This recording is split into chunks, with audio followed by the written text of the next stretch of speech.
অমিতদা, একটা কাউন্সিলরদের মিটিং ডাকা হয়েছিল তৃণমূল কংগ্রেসের তরফে।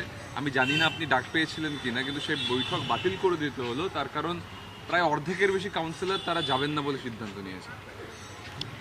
দেখুন, মিটিং গতকাল রাতে ফোন করেছিলেন দলের পক্ষ থেকে, এটা সত্যি কথাই, কিন্তু মিটিং বাতিল হয়েছে এটা আমি আপনার মুখে শুনলাম। হয়তো সেই ফোন আসবে কিছুক্ষণ পরে। এই মুহূর্তে দাঁড়িয়ে আমরা দেখেছি গত অধিবেশন হয়নি, বড় মিটিং হয়নি।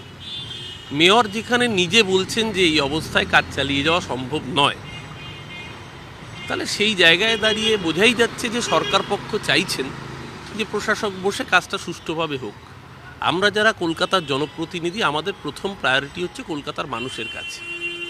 কলকাতার মানুষ যাতে এই বর্ষার সময় ওয়াটার লগিংয়ের প্রবলেম না হয়, এরপরে ডেঙ্গু সিজন আসছে, মানুষ যাতে ডেঙ্গুতে আক্রান্ত না হয়, সেটা সবার আগে প্রায়োরিটি হওয়া উচিত। তার জন্য যদি সরকার মনে করেন যে অ্যাডমিনিস্ট্রেটর বসলে পরে কাজটা স্মুথ পারফর্ম হবে, তাহলে কলকাতার মানুষের স্বার্থে আমার মনে হয় সেটাকে অগ্রাধিকার দেওয়া উচিত।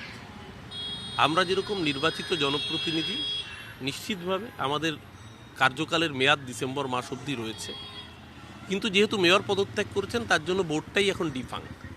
এই অবস্থায় দাঁড়িয়ে সরকারের অধিকার আছে যে পুরো প্রশাসক নিয়োগ করার, কারণ আমরা এর আগেও দেখেছি হাওড়ার বুকে দীর্ঘদিন নির্বাচনই হয়নি। হাওড়া পুরসভার নির্বাচন তো বোধহয় শেষ হয়েছিল 2013 সালে, আজ থেকে 13 বছর আগে। তাহলে হাওড়ায় যদি পুরো প্রশাসক হিসেবে সরকার চালাতে পারে, তাহলে বর্তমান সরকার যদি মনে করেন, রাজ্যের মুখ্যমন্ত্রী বা পুরো নগর উন্নয়ন দপ্তর যদি মনে করেন যে প্রশাসক বসিয়ে ভালো কাজ করবেন, যেহেতু ববি হাকিম নিজেও পদত্যাগ করেছেন, কারণ এটা তো সত্যি কথা, দুই সরকারের মধ্যে মানে একটা ছোট লালবাড়ি একটা বড় লালবাড়ি যদি টিউনিং না থাকে, সমন্বয় না থাকে, তাহলে সেক্ষেত্রে কাজের ব্যাঘাত হয়। তাই যেখানে মেয়র ববি হাকিম নিজেই পদত্যাগ করেছেন, তাহলে সেক্ষেত্রে আমরা অপেক্ষা করছি যে কী সিদ্ধান্ত নেন পুরসভার পক্ষ থেকে। না, এটা তো আপনি যান্ত্রিক কথা বললেন, কিন্তু দলের ডাকা বৈঠক, সেখানে কাউন্সিলররা যাচ্ছেন না। না, দলের ডাকা বৈঠক কাউন্সিলররা যাচ্ছেন না, সেটা তো বৈঠক হলে বোঝা যেত যে কজন গেছেন আর কজন যায়। বাতিল করতে হলো এখন যেহেতু আমি কারণ জানি না বৈঠক কি কারণে বাতিল। আপনি যেতেন?